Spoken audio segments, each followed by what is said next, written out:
Bullet ভাই, ভাই তুই আমারে গুলি করে দিলি বুলেট। আরে ভাই তুই কি করলি ভাই?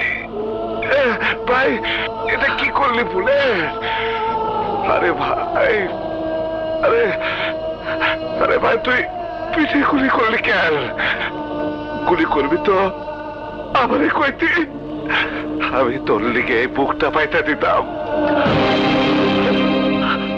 মাফ করে দিন বড় ভাই, 5 কোটি টাকা সুপারি পাইছি, টাকা দিয়ে স্বপ্নের সাথে আমি ভালো জীবন শুরু করব। আরে টাকা দিব তোর বক্কর, ওই টাকা তুই কোনোদিনও পাবি না।